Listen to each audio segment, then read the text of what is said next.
நம்ம லோகேஷுடைய cinematic யூனிவர்ஸ்லேருந்து next release ஆக போகிற படம் தான் பென்ஸ். ஸோ இந்த படத்துலேருந்து ரீசெண்டாக ஒரு அப்டேட் வந்திருந்தது. இந்த படத்தில் வந்து நம்ம நிவின் பாலி சார் நடிக்கிறாருன்னு சொல்லிட்டு அவருக்காக ஒரு ஸ்பெஷல் கிளிம்ஸ் வீடியோ ரிலீஸ் பண்ணியிருந்தாங்க. அண்ட் அந்த வீடியோவில் எத்தனை பேர் இதை நோட் பண்ணீங்கன்னு சரியாக தெரியல. ஆக்சுவலாக நம்ம லோகேஷ் வந்து அந்த வால்டர் கேரக்டரை எப்படி டிசைன் பண்ணியிருக்காரு அப்படின்னா, நம்ம இந்தியன் ஜோடியாக் சைனில் வரக்கூடிய அந்த பிக்சர்ஸ் அப்படின்ற ராசியை ரெப்ரசென்ட் பண்ணுற விதத்தில் தான் அந்த கேரக்டரை டிசைன் பண்ணியிருக்காரு. ஸோ கொஞ்சம் புரிகிற மாதிரி சொல்லணும்னா, இந்த மீனம் ராசி இருக்குல்ல, இந்த மீனம் ராசியை ரெப்ரசென்ட் பண்ணுற விதத்தில் தான் இந்த கேரக்டரே லோகேஷ் வந்து டிசைன் பண்ணியிருக்காரு.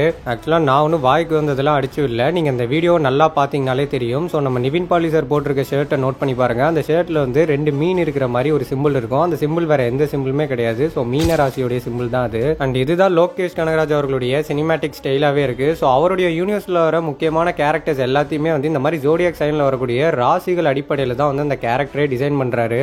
ஆக்சுவலாக இந்த ராசியெல்லாம் ரெப்ரசென்ட் பண்ணுற விதத்தில் கேரக்டர் டிசைன் பண்ணுறதுலாம் நம்ம இந்தியன் சினிமாவில் எனக்கு தெரிஞ்சு லோகேஷ் தான் ஃபஸ்ட்டு பண்ணுறாருன்னு நினைக்கிறேன். ஆனால் சைனீஸ் அண்ட் ஜாப்பனீஸ் சினிமாலலாம் இந்த மாதிரி ஏகப்பட்ட படங்கள் இருக்குது. அண்ட் முக்கியமாக எல்சியூவில் நம்ம மோஸ்ட் பவர்ஃபுல் கேரக்டர்ஸாக பார்க்கக்கூடிய ரோலெக்ஸ் அண்ட் லியோ கேரக்டர்லாம் கூட இந்த விருச்சிகம் அண்ட் சிம்மம் ராசியை ரெப்ரசென்ட் பண்ணுற விதத்தில் தான் வந்து பார்த்தீங்கன்னா லோகேஷ் அந்த கேரக்டர்ஸே டிசைன் பண்ணியிருக்காரு. ஸோ இப்போ இந்த மீன ராசியை மீன் பண்ணி தான் இந்த வால்டர் கேரக்டரை டிசைன் பண்ணியிருக்காங்க. ஆக்சுவலாக நான் இந்த விஷயம் நோட் பண்ண உடனே வந்து பார்த்தீங்கன்னா இந்த மீன ராசிக்காரங்களுடைய கேரக்டர்லாம் எப்படி இருக்கும்னு தெரிஞ்சுக்கிறதுக்காக கூகுள் போயிட்டு சர்ச் பண்ணேன். ஸோ அதில் அவங்க சொல்லியிருந்த விஷயம் என்னன்னா, இவங்க எப்போவுமே வந்து பார்த்தீங்கன்னா 2 விதமாக இருப்பாங்க. ஒரு டைம் வந்து பயங்கர பொறுமையாக செம புத்திசாலித்தனமாக இருப்பாங்க. இன்னொரு டைம் வந்து பார்த்தீங்கன்னா ரொம்ப உணர்ச்சி வசப்பட்டு பயங்கரமாக கோவப்படுவாங்கன்ற மாதிரி சொல்லியிருந்தாங்க. அண்ட் இவங்க இந்த 2 பாயிண்ட்டை வச்சு தான் இந்த வால்டர் கேரக்டருடைய கிளிம்ஸ் வீடியோவே ரெடி பண்ணியிருக்காங்க. அதில் நீங்கள் நல்லா நோட் பண்ணால் தெரியும். அதில் ஒரு நிவின் பாலி சார் வந்து பார்த்தீங்கன்னா பயங்கர ஃபன்னாக சாஃப்ட் நேச்சரோட இருப்பார். அண்ட் இன்னொருத்தரை பார்த்தா பயங்கர டெரராக இருப்பார். ஸோ லோகேஷ் வந்து இதை எப்படி காட்ட போகிறாருன்னு தெரியல. இவங்க 2 பேரையும் டபுள் ஆக்ஷனில் காட்ட போகிறாரா இல்லை ஒரே ஆளாக இருந்து மல்டி டிசார்டர் பர்சனாக காட்ட போகிறாரான்னு தெரியல. என்ன பொறுத்த வரைக்கும் டபுள் ஆக்ஷனாக காட்டுறதை விட இந்த மல்டி டிசார்டர் கான்செப்ட்ல பண்ணாலே கொஞ்சம் பெட்டராக இருக்கும். ஏன் அப்படின்னா, நம்ம ரீசெண்டாக இப்போ தான் குட் பேட் அக்லியில் நம்ம அர்ஜுன் தாஸ் சார் வந்து இதே மாதிரியான ஒரு ரோல் வந்து பண்ணியிருந்தாரு, ஜிம்மி ஜாமின்னு சொல்லிட்டு. ஸோ அந்த கேரக்டர்ஸோடைய ஷேடுமே வந்து பார்த்தீங்கன்னா ஆல்மோஸ்ட் இந்த கேரக்டருடைய ஷேடில் தான் இருக்கும். ஸோ அதனால தான் என்னை பொறுத்த வரைக்கும் இந்த டபுள் ஆக்ஷன் ரோலில் இல்லாமல் மல்டி டிசார்டர் கான்செப்டில் இருந்தால் இன்னும் கொஞ்சம் பெட்டராக இருக்கும். அண்ட் நான் இந்த மீனராசி பற்றிலாம் பார்த்துட்டு இருக்கிறப்போ எனக்கு ஜாக்கி சான் அட்வென்ச்சர் தான் ஞாபகம் வந்துச்சு. ஸோ நம்ம எல்லாருக்குமே ஞாபகம் இருக்கும், ஜாக்கி சான் அட்வென்ச்சரில் வந்து பார்த்தீங்கன்னா இதே மாதிரியான ஒரு ஜோடியாக் சைன் வந்து இங்கே இருக்கும். ஸோ புலி மந்திரக்கல்னு ஒரு மந்திரக்கல் இருக்கும். அண்ட் அந்த மந்திரக்கல்ல யாரெல்லாம் யூஸ் பண்ணுறாங்களோ அவங்க எல்லாருமே 2 விதமான கேரக்டர்ஸ் உள்ள பர்சனாக மாறிடுவாங்க. ஒருத்தர் வந்து பயந்தாங்குழியாகவும் இன்னொருத்தர் வந்து பயங்கர தைரியமான ஒரு ஆளாகவும் மாறிடுவாங்க. அண்ட் அங்கே வந்து இந்த டைகர் ஜோடியாக் சைன்னா இங்கே வந்து நம்மளுடைய மீனம் ஜோடியாக் சைனு. ஸோ ஆல்மோஸ்ட் இந்த 2 ஜோடியாக் சைனுமே வந்து பார்த்தீங்கன்னா சேம் தான். ஆக்சுவலாக உங்களில் எத்தனை பேருக்கு இந்த விஷயம் தெரியும்னு தெரியல. நம்ம ஜாக்கி சானில் பார்த்த அந்த 12 மந்திரக்கல்லுமே சைனீஸில் இருக்கக்கூடிய 12 ராசிகள் தான். ஸோ அதை வச்சு தான் வந்து பார்த்தீங்கன்னா அவங்க அந்த கார்ட்டூனில் ஒரு சில எபிசோட்ஸே வந்து மேக் பண்ணியிருப்பாங்க. அண்ட் அந்த சைனீஸ் ஜோடியாக் சைன்ஸை வச்சு அவங்க கார்ட்டூன் மட்டும் பண்ணல, நம்ம ஜாக்கி சான் வந்து சைனீஸ் ஜோடியாக்னு சொல்லிட்டு ஒரு படமே பண்ணியிருக்காரு. அந்த படம் வந்து பயங்கரமா இருக்கும். ஸோ யூடியூப்லேயே அந்த படத்துடைய தமிழ் வெர்ஷன் அவைலபிளா இருக்கு, நீங்க பார்க்கலனா போய் பாருங்க.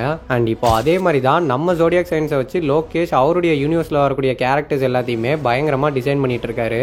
அண்ட் இது வரைக்கும் எல்சியூல எவ்வளோ கேரக்டர் வேணாலும் வந்திருக்கலாம். நான் பர்சனலா எல்சியூல வெயிட் பண்ணிட்டு இருக்கிற ஒரு கேரக்டர் அப்படின்னா அது இந்த ஜெமினி கேரக்டர் தான். நான் சொல்றது இந்த ஜெமினி இல்ல. ஸோ மிதுன ராசிக்கு இங்கிலீஷ்ல ஜெமினின்னு பேரு. ஸோ அந்த மிதுன ராசியை ரெப்ரசென்ட் பண்ண போகிறது யார் அப்படின்றத பார்க்க தான் நான் பயங்கரமாக வெயிட் பண்ணுறேன். என்னை கேட்டால் அந்த ஜெமினியை ரெப்ரசென்ட் பண்ணுறதுக்கு இந்த ஜெமினி வந்தாலே பயங்கரமாக தான் இருக்கும். ஸோ விக்ரம் சரியாக அந்த ரோலில் நடிச்சார்னா கொலமாசாக இருக்கும். அண்ட் லோகேஷ் கனகராஜ் என்ன பிளான் பண்ணியிருக்காரு அப்படிங்கிறத நம்ம வெயிட் பண்ணி பார்க்கலாம். நான் ஏன் பர்சனலாக இந்த ராசி பற்றி மட்டும் பேசுகிறேன் அப்படின்னா, நான் மிதுன ராசிக்காரன். ஸோ எனக்கும் ஆசை இருக்காதா என்னுடைய ஜோடியாக் சைனை ரெப்ரசென்ட் பண்ணி நடிக்க போகிற ஆக்டர் வந்து பயங்கரமாக இருக்கணும்னு. அதுக்காக மட்டும்தான் நான் இதை வந்து என்னோட பர்சனல் ஒப்பீனியனாக சொன்னேன். ஆக்சுவலாக எனக்கு இந்த வீடியோ பண்ணும்போதே பயங்கர சிரிப்பாக இருந்தது. ஏன் அப்படின்னா, நம்ம சேனலில் எப்போவுமே வந்து சினிமா கண்டென்ட்ஸ் தான் பண்ணிட்டு இருக்கோம். இதுவுமே ஒரு சினிமா ரிலேட்டட் வீடியோ தான். பட் இருந்தாலும் இந்த வீடியோ பார்க்குற ஆடியன்ஸ் வந்து ஏதோ ஒரு ஆஸ்ட்ராலஜி சேனலில் பூந்த மாதிரியே ஃபீல் பண்ணுவாங்களோன்னு தோணிட்டே இருந்துச்சு. ஒருவேளை உங்களில் யாருக்காவது அப்படி ஃபீல் ஆயிருந்தது அப்படின்னா, ஸோ அதுக்கு நான் ஒன்றும் பண்ண முடியாது தெளிவா. கண்டென்ட் அந்த மாதிரியான கண்டென்ட். ஸோ இதை ஃபன்னாக மாற்றலாம் அப்படின்னா ஒன்றும் இல்லை, நீங்கள் அதுக்காக ஒன்று பண்ணணும். இந்த வீடியோ பார்க்குற எல்லாருமே நீங்கள் என்ன ராசி அப்படிங்கிறத மறக்காம கமெண்ட்ல மென்ஷன் பண்ணுங்க. அண்ட் இதில் இந்த சிம்மம் விருச்சிகம் மீனத்துக்கு மட்டும் கொஞ்சம் ஸ்பெஷல் ஆஃபர் இருக்கு. நீங்கள் உங்கள் ராசியோட நேமை மென்ஷன் பண்ணாமல் இந்த எல்சியூ கேரக்டர்ஸோட நேமை கூட கமெண்ட்ல மென்ஷன் பண்ணலாம். ஸோ பார்க்கலாம் நம்ம சேனலில் எந்த ராசிக்காரங்க அதிகமாக இருக்கீங்கன்னு. அண்ட் ஃபைனலாக பென்ஸ் பற்றி ஒரு விஷயம் சொல்லணும்னா, இந்த படத்துடைய ரிலீஸ் நெருங்க இந்த படத்துக்கான எக்ஸ்பெக்டேஷன் பயங்கரமாக இன்க்ரீஸ் ஆகும் அப்படின்னு சொல்லிட்டு நான் ஆல்ரெடி ஒரு வீடியோவில் சொல்லியிருந்தேன். ஸோ அதுக்கேற்ற மாதிரி இப்போ இந்த படத்துலேருந்து வர எல்லா அப்டேட்டையுமே டீகோடிங் பண்ணுறன்ற பேரில் எங்களை மாதிரியான யூடியூபர்ஸே இந்த படத்துக்கான எக்ஸ்பெக்டேஷனை பயங்கரமாக பயங்கரமா தூக்கி விட்டுருவாங்க.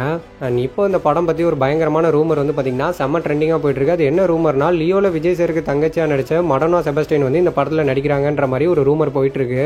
ஆக்சுவலா என்ன கேட்டா இந்த ரூமர் வந்து உண்மையா இருக்கிறதுக்கான வாய்ப்புகள் வந்து அதிகம் தான் நான் சொல்லுவேன். ஏன் அப்படின்னா, ஒரு யூனிவர்ஸ்குள்ள ஒரு கேரக்டர் நடிக்க வருது அப்படின்னா அந்த கேரக்டரை ஒரு படத்துல சரியா காட்ட முடியல அப்படின்னா அந்த கேரக்டர் வந்து மொக்க கேரக்டர்னு கிடையாது. ஒருவேளை இந்த படத்துல அந்த கேரக்டரை வந்து சரியா காட்ட முடியல அப்படின்னா அந்த யூனிவர்ஸ்ல அடுத்தடுத்து வரப்போற படங்கள்ல ஏதாவது ஒரு படத்துல வந்து பாத்தீங்கன்னா அந்த கேரக்டரை பயங்கரமா காட்டுவாங்க. ஸோ மேபி எலிசா தாஸுடைய கேரக்டர் வந்து இந்த பென்ஸ் படத்துல பயங்கரமா கூட வரலாம். அண்ட் இப்போ இந்த பென்ஸ் படத்துடைய டாபிக் அப்படியே ஓரம் கட்டிட்டு அடுத்த அப்டேட் என்னன்னு பார்த்தோம்னா, நம்ம எல்லாருமே வெயிட் பண்ண ஒரு பயங்கரமான அப்டேட் தான். நம்ம சூப்பர் ஸ்டாருடைய கூலி படத்துல அமீர் கான் சார் இருக்கிறது கன்ஃபார்ம் ஆயிடுச்சு.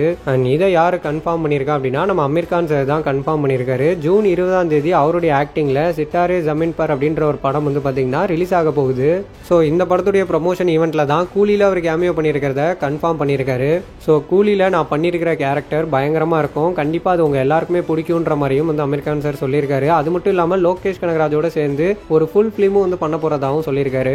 ஸோ லோகேஷ் வந்து கூலி ரிலீஸ்க்கு அப்புறமா கைதி 2 உடைய ஷூட்டுக்கு போறாரு. ஸோ கைதி 2 முடிச்சதுக்கு அப்புறமா நெக்ஸ்ட் இயரோட செப்டம்பர் இல்லைன்னா அக்டோபர்ல எங்க படத்துடைய ஷூட்டிங் ஆரம்பிக்கும்ன்ற மாதிரியும் சொல்லியிருக்காரு. நம்ம எல்லாரும் எதிர்பார்த்த மாதிரியே கூலியில அமீர் கான் சாருடைய கேமியோ இருக்கிறது கன்ஃபார்ம் ஆயிடுச்சு. ஸோ வெயிட் பண்ணி பார்க்கலாம் இனி கூலியில இருந்து வரப்போற அப்டேட்லாம் எப்படி இருக்க போகுதுன்னு.